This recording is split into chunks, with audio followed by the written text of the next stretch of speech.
تو وہ جو اسلامیات کے ہیں یا کسی بھی شعبہ ہے زندگی سے تعلق رکھتے ہیں، اور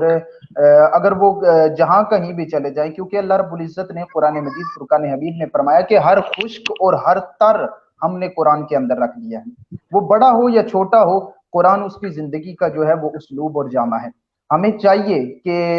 جو ہے خود بھی اور اپنے بچوں کو بھی اس تعلیم سے آراستہ بھی کریں۔ اور ہمارے ہاں یہ مزاج ہے سوسائٹی میں کہ ہم دوسرے لوگوں کو بڑا کہتے ہیں کہ آپ یہ کریں، آپ یہ کریں، ہم خود نہیں کرتے۔ اصل میں بنیادی جو وجہ ہے اور جو بیماریاں ہیں اور جو سوسائٹی میں ٹریجڈی ہے، یہ یہی ہے کہ ہم دوسروں کو عمل کروانے کا یا کرنے کا کہتے ہیں، ہم خود نہیں کرتے۔ اصل میں ہونا یہ چاہیے کہ جو قرآن ایک بچہ حفظ کر رہا ہے، اگر وہ پیرنٹس بھی اس کے حافظ قرآن ہوں تو یہ کتنی بڑی اللہ کی عظیم نعمت ہے۔ تو آپ جس شعبہ ہائے زندگی میں چلے جائیں۔ اور دوسری بات یہ ہے کہ بچوں کو اصل میں بات یہ ہے کہ پرائمری کے بعد، پانچویں کے بعد اصل میں بچے کا جو ذہن ہوتا ہے وہ بہت زیادہ جسے سمجھ لیں کہ نرم ذہن ہوتا ہے، اگر وہ کوئی بھی چیز پڑھتا ہے تو وہ اسے آسانی سے یاد ہو جاتی ہے۔ تو اس وجہ سے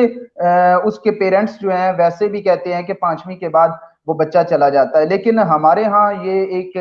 مزاج سمجھ لیں یا ایک بہت بڑی ٹریجڈی سمجھ لیں کہ جو بچہ بالکل چل نہیں سکتا اسے مدرسے میں داخل کروا دیں، اور جو اچھا پڑھا لکھا ٹیلنٹ والا اور انٹیلیجنٹ بچہ ہے اسے یونیورسٹی لیول تک لے جائیں۔ یہ ہمارے ہاں مزاج ہے، لیکن ایسا نہیں ہونا چاہیے۔ کیونکہ اس لیے نہیں ہونا چاہیے، آپ خود سوچیں کہ آپ جس بچے میں ٹیلنٹ اور انٹیلیجنٹ ہے، آپ اسے دنیا پڑھانے کے لیے یونیورسٹی تک لے گئے، اس کے پیچھے پیسہ خرچ کیا، کتنی فیسز جو ہے وہ ان کے پیچھے آپ لگا رہے ہیں، لیکن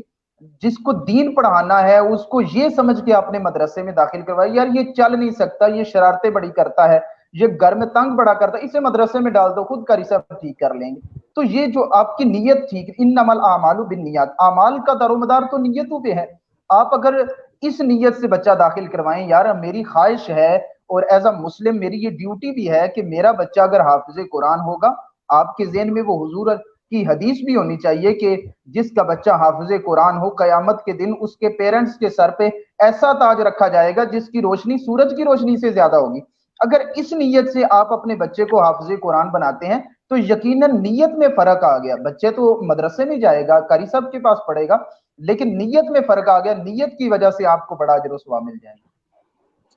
صدیق صاحب، آپ نے بڑی خوبصورت بات کی ہے کہ والدین کے لیے بڑا اجر ہے، اور یقیناً یہ ایک بڑی سعادت ہے جو آپ بتا رہے ہیں۔ پوری دنیا کے اندر اس وقت یہ کانسیپٹ چل رہا ہے کہ ہم کسی بھی صورت میں پوری دنیا کے اندر لوگ یہ کہتے ہیں کہ بچوں کو کبھی بھی آپ فورس نہ کریں کسی بھی، ایون کہ اگر کوئی بچہ انجینئرنگ پڑھنا چاہتا ہے تو اسے میڈیکل میں مت بھیجیں،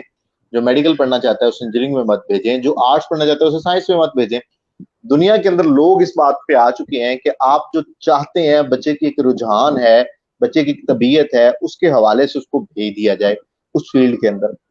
اب جب آپ پانچویں کلاس میں یا پرائمری، پری پرائمری یا آفٹر پرائمری بچے کو آپ بھیجتے ہیں اسلامک ایجوکیشن کے لیے، تو اس وقت تو مزاج کیسے پتا چلتا ہے کہ اس بچے کا مزاج اسلامک علوم کی طرف ہے؟ والدین اپنے مزاج کے مطابق فیصلہ کر دیتے ہیں کہ میرے بچے کو کہاں جانا ہے، اور وہ اولی بات۔ دوسری یہ بھی ہوتی ہے کہ وہ بچہ اگر وہاں اسکول میں نہیں چل رہا تو چلے مدارس میں بھیج دیں۔ تو یہ رجحان کا کیسے پتا چلے گا؟ اور پھر وہ بچہ جس کا رجحان ہی نہیں ہے، ہم نے بھی اور آپ نے بھی، ہمیں بھی پتہ ہے کہ پھر ہم وہ واقعات بھی سنتے ہیں کہ مار کے بھی پڑھایا جاتا ہے، پھر سارے معاملات بھی ہیں۔ کیا جائے کہ اس میں کچھ حقیقت اور زیادہ مبالغہ بھی ہوتا ہے، لیکن پھر بھی یہ رجحان تو ہے ہمارے ہاں۔ تو آپ اس کو کیسے دیکھتے؟ سب سے پہلی بات یہ ہے کہ دین اسلام جو ہے وہ بالکل آسانی اور امن کا دین ہے، وہ بالکل کسی بندے کو، کسی شخصیت کو، کسی چیز کو فورس نہیں کرتا۔ اور لا اکراہ فی الدین، دین میں تو مجبوری اور جبر ہے ہی نہیں۔ اگر آپ بچے پہ فورس کرتے ہیں، اگر بچہ آپ کا ڈاکٹر بننا چاہتا ہے، انجینئر بننا چاہتا ہے، آرمی میں جانا چاہتا ہے، اگر آپ کے بچے کا رجحان ہے، مطلب کہ وہ ویڈیوز دیکھتا ہے آرمی کی یا ڈاکٹر بننا چاہتا ہے، آپ اس بچے کو کیوں فورس کر رہے ہیں کہ وہ حافظ قرآن بنے؟ آپ اس کو کیوں فورس کر رہے ہیں کہ وہ یہ بنے؟ اور اس کا نتیجہ آپ کو اچھا نہیں ملے گا۔ آپ ادھر مدرسے میں داخل کروا دیں، دوسرے دن، تیسرے دن، ایک ماہ یا ایک سال گزر جائے، آپ کا بچہ بھاگ جائے گا، مطلب کہ وہ سال بھی ضائع ہو گیا۔ تو اس کے بعد آپ کا بچہ کچھ بھی نہیں بنا. تو اس لیے ضروری یہ ہے کہ آپ کے بچے کا جو کانسیپٹ ہے یا جو آپ نے بنایا ہے، اگر آپ اسے ڈاکٹر کی طرف لے کے جانا چاہتے ہیں، انجینئرنگ کی طرف لے کے جانا چاہتے ہیں، یا آرمی میں لے کے جانا چاہتے ہیں، یا کسی فیلڈ میں آپ لے کے جانا چاہتے ہیں، ویسے تو ہمارے ہاں میں سمجھتا ہوں کہ شروع سے پیرنٹس کو اپنے بچوں کا خیال رکھنا چاہیے. جس فیلڈ میں بچے کو لے کے جانا چاہتے ہیں نا، اس فیلڈ کی باتیں بتائیں، اس فیلڈ کی شخصیات کی داستان اور کہانیاں سنائیں، تاکہ وہ بچے کا ذہن بن جائے کہ بچے نے جانا کدھر ہے.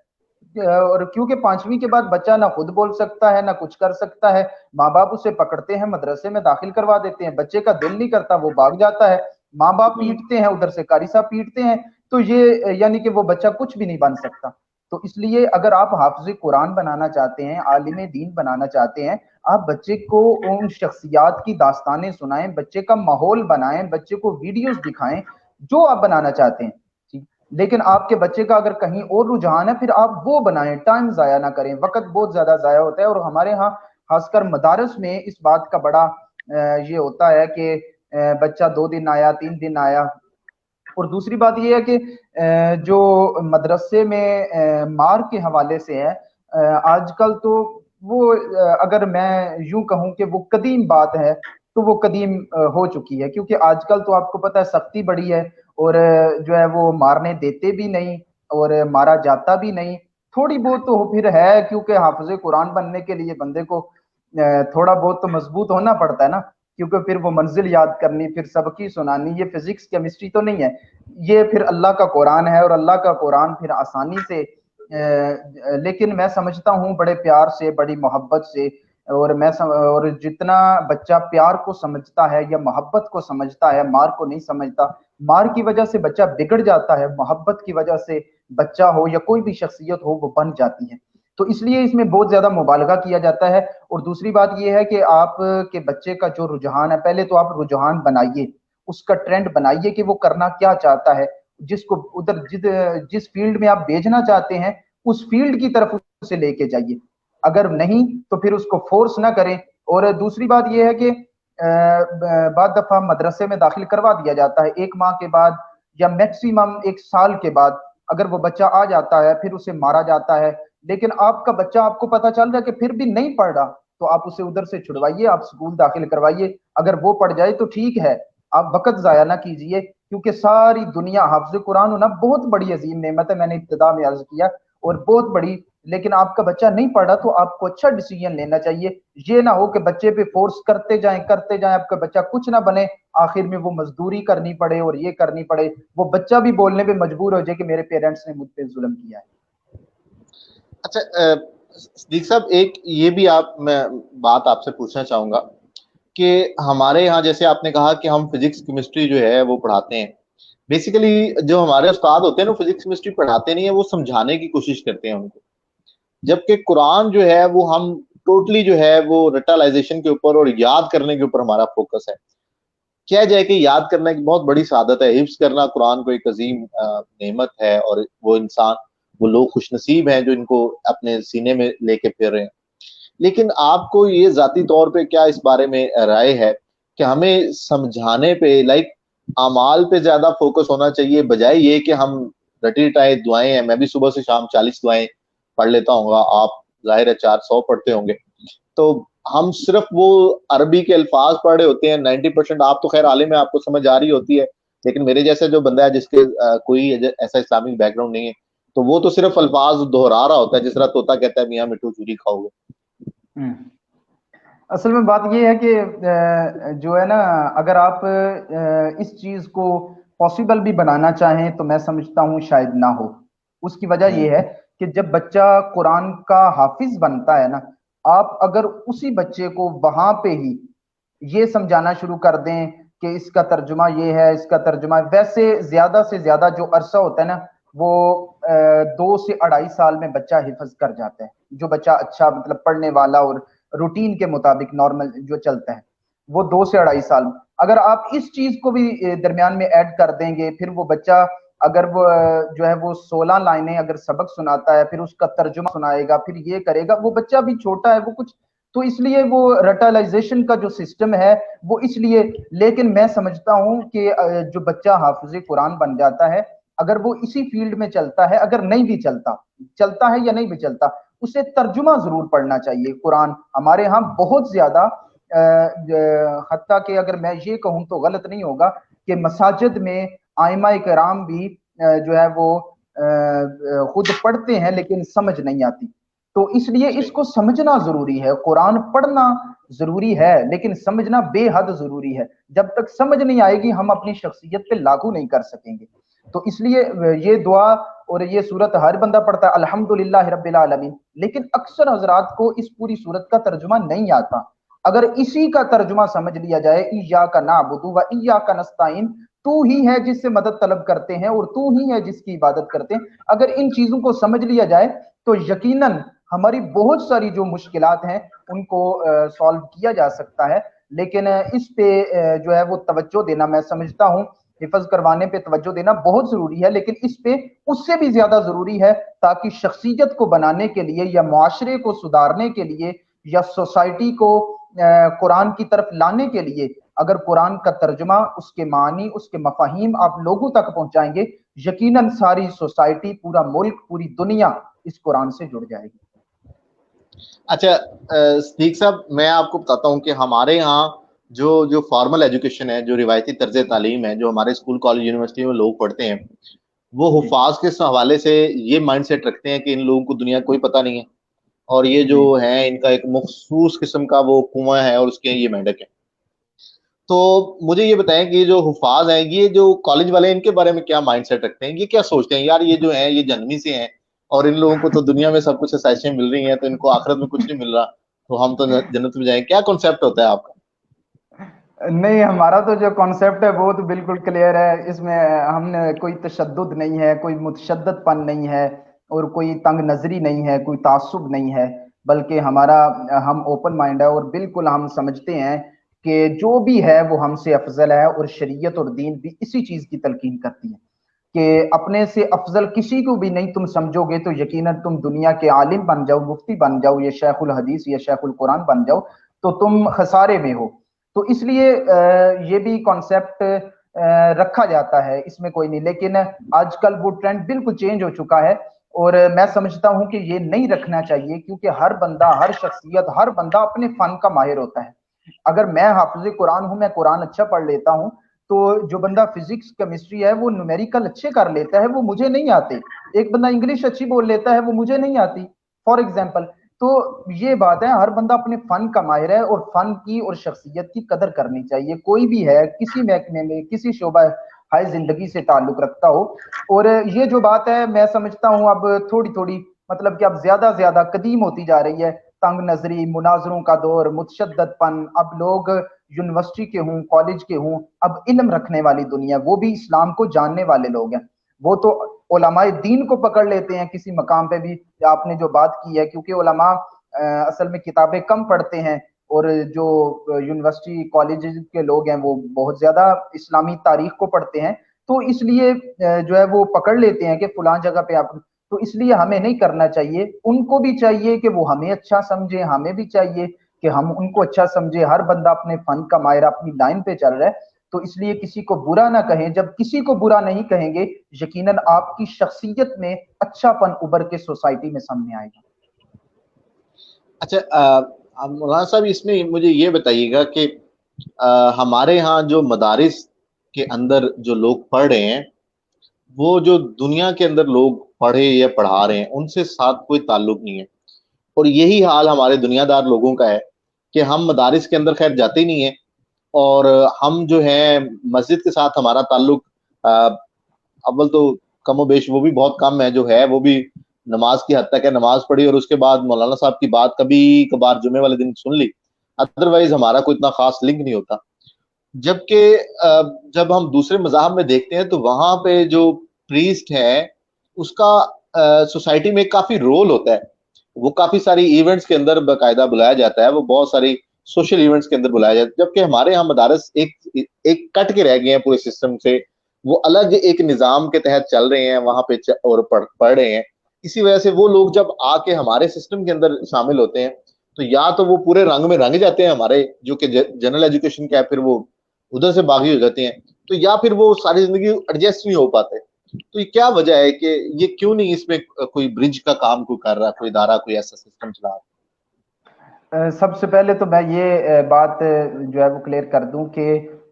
مدارس اس حوالے سے کام کر رہے ہیں، اور خاص کر جس مدرسے میں میں پڑھا ہوں اس میں دین اور دنیا دونوں یکساں ہے، یعنی کہ وہ 9-10 سال کا کورس ہے، اس میں درس نظامی بھی کرواتے ہیں اور ایم اے تک جو ڈگری ہے وہ بھی دیتے ہیں، اس کے بعد ایم فل اور پی ایچ ڈی، اور ہمارے جو مینٹورز ہیں وہ بھی پی ایچ ڈی اسکالر ہیں۔ تو مطلب کہ ہمارے ہاں یہ مزاج ہے، لیکن بہت سارے مدارس میں نہیں بھی ہے، تو اس لیے اس چیز کو لانا یہ بہت زیادہ ضروری۔ اور میں دوسری بات سمجھتا ہوں کہ آج کل کے دور میں ہمیں یکساں بیٹھنا چاہیے، یہ نہ ہو کہ یہ دنیا دار ہے یہ دین دار ہے، جب تک ہم ملیں گے نہیں وہ دنیا دین نہیں سیکھے گا، یہ دین دار دنیا نہیں سیکھے گا۔ اور ایک عالم اگر وہ صرف عالم بن جائے، قرآن کا علم رکھ لے، احادیث کا علم رکھ لے، فقہ کا علم رکھ لے، میں سمجھتا ہوں کہ دور حاضر کا اسے علم نہ ہو تو وہ فتویٰ کس کے مطابق دے گا؟ وہ پچھلے تاریخ کے مطابق دے گا، تو اس دور میں تو کوئی فائدہ نہیں ہوگا۔ تو اس لیے دور حاضر کے لیے دور حاضر کی تعلیم کو پڑھنا بھی ضروری ہے، تو وہ دنیا ہے۔ جب آپ دنیا کو فار ایگزامپل آپ کو انگلش نہیں آتی، آپ نے کسی کو مسلمان کرنا ہے، امریکہ چلے جاتے ہیں، تو آپ اسے عربی میں تو نہیں سمجھائیں گے۔ آپ کو انگلش نہیں آتی، آپ انگلش میں اس کو سمجھائیں گے کہ قرآن یہ کہتا ہے، احادیث یہ کہتے ہیں۔ تو اس لیے دین کے والے کے لیے دنیا سیکھنا ضروری ہے اور دنیا والے کے لیے دین سیکھنا ضروری ہے۔ اگر میں سب سے پیارے لیڈر اور بڑے لیڈر، اور beloved leader prophet peace be upon ہم صلی اللہ علیہ وسلم، تو ان کی اگر میں آپ کو مثال دوں تو ان سے بڑی تو کائنات میں کوئی ذات نہیں ہے اور نہ ہی کوئی آئے گی۔ تو اگر ان کو دیکھیں تو انہوں نے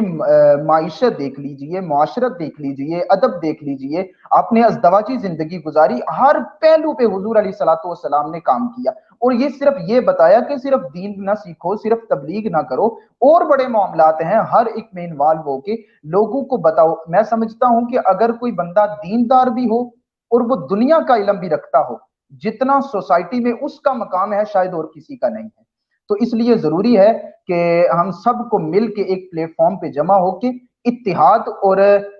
اجتماعی طور پہ امن کی آواز کو بلند کرنا چاہیے، تاکہ مسلمان اکٹھے ہو کے یہ کفر کا مقابلہ کر سکے۔ اگر ہم مسلمان ہی اپنے لسانیت کی وجہ سے، تفرقہ بازی کی وجہ سے، کسی وجہ سے ہم جدا ہوتے چلے جائیں گے تو یقیناً ہمارا جو نظام ہے یہ خراب ہو جائے گا اور اتحاد کی فضا قائم نہیں ہوگی۔ اس لیے ضروری ہے کفر کا مقابلہ کرنے کے لیے ہمیں اتحاد چاہیے، اور اتحاد کے لیے ضروری ہے کہ ہم ہر تفرقہ بازی سے بالاتر ہو کے ایک پلیٹ فارم پہ دین اور دنیا جمع ہو کے ہم ایز اے مسلم لوگوں تک اچھی آواز پہنچا سکیں۔ مولانا صاحب بہت شکریہ، آپ نے مجھے وقت دیا۔ میں آپ سے ایک گزارش کرنا چاہوں گا، ماشاءاللہ آپ ایک معتدل قسم کی بات کرتے ہیں، خوبصورت بات کرتے ہیں، اور یقیناً آپ نے کہا آپ نے دین بھی پڑھا ہے اور دنیا بھی پڑھی ہے۔ میری آپ سے یہ ریکویسٹ ہوگی کہ ہم بین المذاہب ہم آہنگی جو ہے، بین المسالک تو پتہ نہیں کیسے معاملات ہو سکتے ہیں، لیکن بین المذاہب ہم آہنگی جو ہے وہ بڑی اچھے طریقے سے اس طرح ہو سکتی ہے کہ آپ دوسرے مذہب کے لوگوں سے گفتگو کریں۔ جہاں تک میں نے مدارس کے اندر دیکھا ہے، جو ایک مسلک کے حوالے سے جو لوگ ہوتے ہیں وہ دوسرے مسلک کے لوگوں کو سلام لینا بھی خیر غیر مناسب نہیں کرنا چاہتا، لیکن میں چاہتا ہوں کہ جو دوسرے بات کی جائے اور ان کو مطلب ہماری کیا رائے ہے آپ کے بارے میں، تو کیا خیال ہے کہ آپ کو ان لوگوں سے کنیکٹ ہونا چاہیے بجائے یہ کہ ہم آپس میں تو کنیکٹ ہیں؟ لائک اگر مجھے اسلام کے بارے میں جاننا ہے تو مجھے بڑے اچھے طریقے سے بڑے مزے سے محلے کی مسجد سے بھی مولانا صاحب مل جائیں گے، لیکن ایک شخص جو امریکہ میں بیٹھا ہوا ہے اور اس نے اگر اسلام کے بارے میں جاننا ہے تو اس کو تو ڈھونڈنا پڑے گا، ریسرچ کرنا پڑے گی۔ تو why you don't provide your self کہ علماء خود اس پلیٹ فارم پہ اوپر آ کے اپنے آپ کو پریزنٹ کریں، اپنے جس طرح آپ انٹرویوز دے رہے ہیں وہ بھی انٹرویو دیں، ایون کہ وہ خود لائیو آئیں اور اپنی گفتگو کیا کریں، آدھا گھنٹہ روزانہ 15 منٹ دیا کریں روزانہ، خود لائیو آئیں، اپنے بارے میں بتائیں، اپنے سسٹم کے بارے میں بتائیں۔ اگر ہو سکے تو کسی جیو کا انٹرویو کریں، کسی عیسائی کا انٹرویو کریں، کسی یہودی کا انٹرویو کریں، کسی ہندو کا انٹرویو کریں، اور ان سے پوچھیں کہ بھائی آپ کیا کرتے ہیں اور ہم آپ کے بارے میں کیا رائے رکھتے ہیں۔ جی بالکل، آپ کی بات بالکل ٹھیک ہے، میں اس بات سے ایگری ہوں، اتفاق کرتا ہوں کہ جتنے دوسرے مسالک کے لوگ ہیں، مذاہب کے لوگ ہیں، خاص کر مسالک کے لوگوں کو بھی چاہیے کہ آپس میں بیٹھ کے ہمارے ہاں المیہ ہے کہ ہم تفرقہ بازی اور انتشار اسی وقت پھیلتا ہے جب ہم شخصیت پرستی کرتے ہیں، یعنی کسی کی بات سنی اور اس کے پیچھے لگ گئے۔ جب تک ہم کسی کے پوائنٹ آف ویو کو نہیں دیکھیں گے، اس کی بات نہیں سنیں گے، بیٹھ کے ٹیبل ٹاک نہیں کریں گے، تو مسئلہ حل نہیں ہوگا. اس لیے دوسروں کو سنیے اور اچھے طریقے سے جس چیز پہ آپ متفق ہیں اسی پہ آ جائیے، باقی کو چھوڑ دیجئے، اسی پہ متفق ہو کے ایز اے مسلم لوگوں تک آواز کو اچھی من جائے. اور دوسری بات بین المذاہب کے حوالے سے بالکل کرنا چاہیے. جو دوسرے لوگ ہیں آپ انہیں اسلام کے لیے دیکھیں، میری ڈیوٹی ہے، آپ کی ڈیوٹی ہے، کسی اور کی ڈیوٹی ہے، ایز اے مسلم ہم لوگوں کو اسلام کی طرف لائیں. اگر لوگوں کے ذہن میں یہ ہو یار اسلام متشدد پن ہے، تعصب ہے، تنگ نظری ہے، اور ہماری وجہ سے ہی وہ ہے، لیکن اگر ہم اسے اچھے طریقے سے ہم لوگوں کو بتائیں گے کہ یہ پیس والا دین ہے اور یہ دین بڑا احسن طریقے سے لوگوں تک پھیلا ہے اور پھیلتا رہے گا، اور ان کی زبان میں بتائیں، اور اسلام کے وہ پہلو، بلکہ پورے کا پورا اسلامی دین ہے، اور وہ اسلام کے وہ پہلو ہم لوگوں تک پہنچائیں جو امن کا سبق رکھتے ہیں، بلکہ پورے کا پورا دین ہی امن ہے. جب امن کے طریقے سے پہنچائیں گے، اس میں تشدد نہ ہو، تفرقہ بازی نہ ہو، تنگ نظری نہ ہو، متعصب نہ ہو، بلکہ ہم انہیں کہیں کہ ہم انہیں پیغام دیں. یقیناً دین اسلام ایسا دین ہے جس کا پیغام سن کے انسان نبی پاک صلی اللہ علیہ وسلم کا کلمہ پڑھ لیتا ہے. تو اس لیے ہمیں یہ پھر کہنا نہیں پڑے گا کہ تم مسلمان ہو، بلکہ وہ ہماری شخصیت سے ابھرے، بلکہ وہ ہماری گفتگو سے، لب و لہجے سے ابھرے. یقیناً ہم دنیا کو بین المذاہب بھی اور بین المسالک بھی ہمیں اچھے طریقے سے کام کرنا چاہیے. جس مکتبہ فکر سے بھی آپ تعلق رکھتے ہیں، آپ آئیے، لائیو انٹرویو دیں، لوگوں کو اپنا میسج دیں. آپ کے شخصیت سے پتہ لگے، آپ کے میسج سے پتہ چلے کہ آپ امن کا درس دے رہے ہیں، کیونکہ جو لوگوں کے خیالات اور نظریات آپ کے بارے میں ہیں وہ بالکل ختم ہو جائیں، اور آپ محبت اور امن کا درس دیں اور بتائیے یہ وہی دین ہے جو 1400 سال پہلے سرزمین مکہ پہ میرے اور آپ کے نبی صلی اللہ علیہ وسلم نے دیا تھا، اور آج ہم وہیں فالو کر کے مصطفیٰ کریم صلی اللہ علیہ وسلم کو آج ہم اپنی ڈیوٹی کو سر انجام دے دیں. ماشاء اللہ مولانا صاحب، آپ کو پتہ ہے میں نے 2 ایسے کرسچنس کا انٹرویو کیا جو امریکہ کے اندر وہ اسلام کی تبلیغ کرتے ہیں. یہ ماشاء اللہ، ویسے سننے کی بات حیرانگی اس لیے ہے کہ وہ خود کرسچنز ہیں اور وہ چرچز میں جا کے لوگوں کو یہ کہتے ہیں کہ اسلام امن کا دین ہے اور مسلمان جو ہے امن پسند قوم ہے، یہ دہشت گرد نہیں ہے، اور وہ کرسچن ہے خود. اور میں نے ان کا انٹرویو کیا اور اس کے پیچھے ایک آیت لکھی ہوئی تھی جو کہ بسم اللہ الرحمن الرحیم کیلی گرافی میں تھی. جیفری وہ امریکہ سے ہیں اور وہ کہتے ہیں کہ میں دنیا کو یہ سمجھا رہا ہوں کہ اسلام امن کا دین ہے. تو ماشاء دیکھیں ہم یہاں پہ تصور نہیں کر سکتے اس بات کا کہ ہم دیکھیں دنیا کے اندر جو بھی مذہب کوئی بھی مانتا ہے وہ اس کو ہمیشہ برحق سمجھ رہا ہوتا ہے، میں بھی اور آپ بھی، اور دنیا کے اندر جتنے لوگ ہیں مذہب میں. تو اگر ہم یہاں پاکستان کے اندر کسی ایسے مسلمان کو دیکھ لیں جو یہ کہہ دے کہ میں ہوں مسلمان، لیکن میں یہ کہتا ہوں کہ عیسیٰ جو ہے وہ بالکل درست تھے اور بالکل ہم صحیح کہتے ہیں، یہ ہمارا ایمان ہے، اور عیسائی جو ہیں وہ بالکل برحق ہیں اور ان کی آپ قدر کریں، تو یہاں پہ تو ہمارے بہت سارے مخالف کھڑے ہو جائیں گے. لیکن آپ ان لوگوں سے، میری خواہش ہے کہ آپ ان لوگوں سے کنیکٹ ہوں، آپ ان لوگوں سے بات کریں. ایسے لوگ اور بہت سارے جیوز آپ کو ایسے مل جائیں گے جو کہیں گے کہ اسلام جو ہے امن کا دین ہے. تو ہمیں ایسے لوگوں کو اکٹھا کرنا چاہیے، ان سے بات کرنی چاہیے اور ان کو بتانا ایسے اچھے لوگ بھی ہیں. ہمارے جو فاضل ہیں، ہمارے مفتی جو ہیں، ہمارے حافظ جو ہیں، وہ اتنی خوبصورت گفتگو کر سکتے ہیں، وہ دنیا کو بتا سکتے ہیں، تو ہمارا پیغام کتنی اچھے طریقے سے پھیل سکتا ہے. آپ کی بات بالکل ٹھیک ہے کہ اسلام کو اور امن والے دین کو اس کا پیغام پہنچانے کے لیے یہ واحد طریقہ ہے کہ آپ، اور خاص کر آج کل تو سوشل میڈیا کا دور ہے، سوشل میڈیا، آپ یہاں پہ بیٹھ کے بولتے ہیں، آپ کی آواز پوری دنیا سن لیتا ہے. تو آپ سوشل میڈیا کا اچھے طریقے سے استعمال، میں اکثر کہا کرتا ہوں کوئی بھی ایپ غلط نہیں ہے، اس کا استعمال غلط ہے. تو اس لیے بالکل آپ صحیح. ٹک ٹاک بھی یوز کرتے ہیں، لیکن وہاں پہ اپنا پیغام لوگوں تک، میسج لوگوں تک پہنچائیے تاکہ آپ کی شخصیت سے، آپ کی گفتگو سے امن والا دین جو پھیلے. اور آپ کی جو ڈیوٹی ہے، کوئی بھی بندہ ہے وہ اپنی ڈیوٹی سر انجام دے. آپ ایک بندے کو سمجھاتے ہیں یا 1000 بندے کو سمجھا رہے ہیں، لیکن اس کو جو بھی سمجھانا ہے یہ سمجھائیے کہ یہ جو اسلام ہے یہ کفر کا دین نہیں ہے. یہ اسلام جو ہے وہ بالکل کسی پہ فتویٰ بازی نہیں کرتا، یہ کسی پہ کوئی جو ہے وہ بلیم نہیں لگاتا، بلکہ یہ اسلام جو ہے وہ ہمیشہ امن کا درس دیتا رہا ہے اور دیتا ہے اور دیتا رہے گا. مولانا صاحب بہت بہت شکریہ، آپ نے ٹائم دیا، اور اللہ آپ کے زور بیان میں اور طاقت دے اور آپ کو مزید ہمت دے کہ اسی طرح آپ مثبت پیغام لوگوں کو پہنچاتے رہیں اور اپنے جیسے مزید علماء کو انہی پلیٹ فارم پہ لے کے آئیں تاکہ وہ لوگوں کو بتا سکیں کہ علماء کا عوام کے ساتھ جو رشتہ ہے وہ اتنا مضبوط ہے کہ آپس میں کھل کے بات بھی کر سکتے ہیں، ایک دوسرے کی بات سن بھی سکتے ہیں، سوالات کے جوابات دے سکتے ہیں، اور اسی پلیٹ فارم کے اوپر رہ کے دنیا کے ساتھ کنیکٹ ہو سکتے ہیں. آپ کا بہت بہت شکریہ time. Thank you so much.